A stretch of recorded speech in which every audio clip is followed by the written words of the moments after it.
আপনারা কি নিজেদের জাহির করার জন্য আসছেন? ডকুমেন্টারি দেখানোর জন্য আসছেন? কি করছেন আপনারা?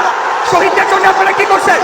ঘটনাটা একটু মন দিয়ে শুনুন। জুলাই গণঅভ্যুত্থান দিবস উপলক্ষে সরকারের মুক্তিযুদ্ধ বিষয়ক মন্ত্রণালয় থেকে শহীদ পরিবার আর আহত জুলাই যোদ্ধাদের সম্মান জানানোর জন্য একটা অনুষ্ঠানের আয়োজন করা হয়েছিল। রাজপথে যারা গুলি খেয়েছে, যাদের সন্তান শহীদ হয়েছে, তাদের সম্মান জানাতেই এই আয়োজন। সেখানে দেখানো হচ্ছিল সরকারি খরচে বানানো একটা ভিডিও বা প্রামাণ্যচিত্র। হলে বসা শহীদ পরিবারের মানুষেরা ভেবেছিলেন স্ক্রিনে হয়তো দেখা যাবে আবু সাঈদ কিভাবে 2 হাত ছড়িয়ে পুলিশের গুলির সামনে বুক পেতে দিয়েছিল। দেখা যাবে মীর মুগ্ধর সেই পানি লাগবে পানিটা, কিংবা নাহিদ ইসলাম আর লাখ লাখ ছাত্র জনতার রাজপথের লড়াই। কিন্তু পুরো ভিডিও শেষ হয়ে গেল, অথচ সেখানে রক্ত দেওয়া সাধারণ ছাত্র জনতার কোনো নামই রাখা হলো না। উল্টো পুরো ভিডিওতে দেখানো হলো এই এত বড় আন্দোলনের নাকি একমাত্র নায়ক, একমাত্র নির্দেশক আর মূল পরিচালক ছিলেন বিএনপির নেতা ও বর্তমান প্রধানমন্ত্রী তারেক রহমান। ভিডিওটা শেষ হতেই হলরুমের ভেতরে একদম আগুন জ্বলে উঠল। সেখানে বসা শহীদ পরিবারের সদস্য আর আন্দোলনের নেতারা চরম রেগে গেলেন। পুরো হলরুম ফেটে পড়ল একটাই আওয়াজে, ভুয়া ভুয়া ভুয়া। অবস্থা এমন হলো যে রাষ্ট্রপতির সামনেই অনুষ্ঠান ছেড়ে বেরিয়ে গেলেন অনেকে। ঠিক ওই সময়ই ঘটল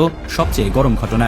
হলরুমে চিল্লাচিল্লি দেখে মেজাজ ধরে রাখতে পারলেন না মুক্তিযুদ্ধ বিষয়ক প্রতিমন্ত্রী ইশরাক হোসেন। আপনারা কি নিজেদের জাহির করার জন্য আসছেন? তিনি নিজেই মাইক হাতে নিয়ে নিলেন, কিন্তু পরিস্থিতি ঠান্ডা করা তো দূরের কথা, তিনি রেগে গিয়ে এক বিতর্কিত কথা বলে বসলেন। মাইকে সোজা বলে দিলেন, কিছুই করেন নাই আপনারা। রক্ত দেওয়া আহত মানুষ আর শহীদ পরিবারের মুখের উপর প্রতিমন্ত্রীর এমন কথা যেন আগুনে ঘি ঢেলে দিল। কেটে যাওয়া জায়গায় নুনের ছিটা খেয়ে সবাই একদম ক্ষোভে ফেটে পড়ল। হট্টগোল আর রাগ এক লাফে 3 গুণ বেড়ে গিয়ে পরিস্থিতি একদম হাতের বাইরে চলে গেল। পরে স্বরাষ্ট্রমন্ত্রী সালাউদ্দিন আহমেদ আর অন্য নেতারা এসে হাত জোড় করে অনেক কষ্টে পরিস্থিতি সামাল দেন। তবে অনুষ্ঠানের সবচেয়ে বড় ঘটনা ঘটল প্রধান অতিথি ভারপ্রাপ্ত রাষ্ট্রপতি হাফিজ উদ্দিন আহমেদের মুখে। বক্তব্য দিতে উঠে তিনি নিজের সরকারের বানানো ভিডিওর উপর মারাত্মক রেগে গেলেন। ইশরাক হোসেনের মন্ত্রণালয় যে কত বড় ভুল কাজ করেছে তা সবার সামনে তুলে ধরে তিনি সোজা ভাষায় বললেন যে ভিডিওতে শহীদ আবু সাঈদের গুলি খাওয়ার দৃশ্য নেই, যে ছবিতে বেগম খালেদা জিয়া নেই, যে ছবিতে সাধারণ মানুষের রক্তের দাগ নেই, সেটা আর যাই হোক জুলাই বিপ্লবের ভিডিও হতে পারে না। তিনি একদম ঠান্ডা মাথায় ইশরাকের ভুল ধরিয়ে দিয়ে বললেন এই ভিডিওতে অনেক ভুল আছে, আর সবচেয়ে বড় ভুল হলো সেখানে আবু সাঈদের ছবি রাখা হয়নি। তবে একই সাথে তিনি দুঃখ করে বললেন বিদেশ থেকে আসা অতিথিদের সামনে এভাবে চিল্লাচিল্লি আর বয়কট করার কারণে তারা আমাদের দেশ সম্পর্কে খুব বাজে একটা ধারণা নিয়ে চলে গেলেন। কিন্তু এখন আসল প্রশ্ন তুলছেন দেশের রাজনৈতিক বিশ্লেষকরা। তারা খুব সহজ একটা হিসাব দিচ্ছেন। তারেক রহমানের এক ডাকি যদি সরকার পড়ে যেত, তবে শেখ হাসিনা সরকার তো পড়ে যাওয়ার কথা ছিল 2023 সালের 28 অক্টোবর। সেদিন তারেক রহমানের ডাকে ঢাকায় 10 লাখ লোক এসে জমা হয়েছিল, কিন্তু পুলিশ একটা বাঁশি বাজাতেই মাত্র 10 মিনিটে সেই 10 লাখ লোক কোথায় হারিয়ে গেল? নেতা আগে পালিয়েছিল নাকি কর্মী আগে পালিয়েছিল? সেটাই তো বড় কথা। আর 10 লাখ লোক কিভাবে 10 মিনিটে হাওয়া হয়? তারা এসেছিল ক্ষমতার লোভে, রাজপথে গুলি খাওয়ার জন্য। তারেক রহমানের ডাকে একটা মানুষও মরতে রাজি হয়নি। এমনকি আন্দোলনের দিনগুলোতেও বিএনপির সাধারণ সম্পাদক মির্জা ফখরুল সাহেবকে বারবার বলতে হয়েছে এই আন্দোলন আমাদের না, বিএনপি এর সাথে নেই। কারণ তারা ভালো করেই জানতো এটা যদি দলের আন্দোলন হতো তবে কোটি কোটি সাধারণ মানুষ কখনো জীবন বাজি রেখে রাস্তায় নামতো না। তবে আজ যারা বিএনপির বিরুদ্ধে ইতিহাস মুছে ফেলার কথা বলে চিল্লাচ্ছে, বিশ্লেষকরা কিন্তু তাদের দিকেও আঙ্গুল তুলছেন। কারণ ইতিহাস কাউকে ছাড় দেয় না। আজ বিএনপির জায়গায় আগে যখন নাহিদ ইসলাম আর আসিফ মাহমুদরা সরকারের উপদেষ্টা হয়ে ক্ষমতায় বসেছিলেন, তখন তারাও তো ইতিহাস থেকে অন্যদের নাম মুছে ফেলার চেষ্টা করেছিলেন। উপদেষ্টা থাকা অবস্থায় নাহিদ ইসলাম নিজেই পোস্ট দিয়ে আন্দোলনের অন্যতম পথ প্রদর্শক সাঈদ কায়েমকে ভুয়া বানানোর চেষ্টা করেছিলেন। আসিফ মাহমুদ নিজের লেখা বই থেকে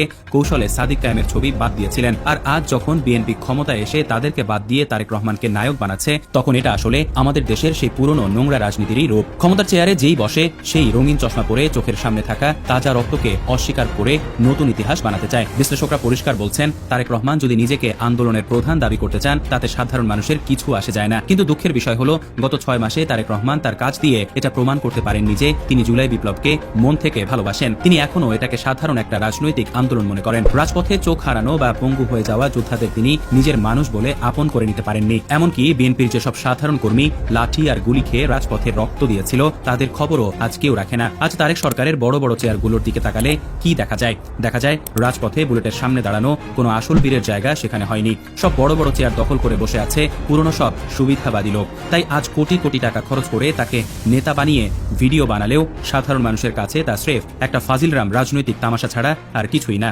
ইতিহাসের পাতায় কার ছবি থাকবে আর কার নাম মুছে যাবে তা ক্ষমতায় বসা কোনো সরকারের বানানো মিথ্যা ভিডিও দিয়ে ঠিক করা যায় না। ক্ষমতার চেয়ারে বসে তারেক রহমান কি পারবেন আসল বীরদের সম্মান দিতে, নাকি ইতিহাস মুছে ফেলার এই নোংরা খেলায় তারা পুরনো সরকারের পথেই হাঁটবেন?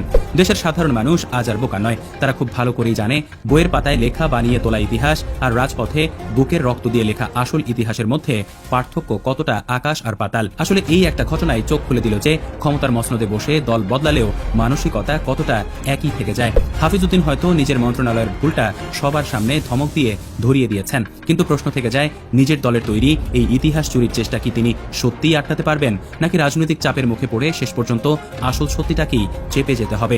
প্রিয় দর্শক, এই পুরো ঘটনা নিয়ে আপনার কি মনে হয়? কমেন্ট বক্সে একদম সোজা ভাষায় আপনার মতামত লিখে জানান, আর চ্যানেলটি সাবস্ক্রাইব করে আমাদের সাথেই থাকুন।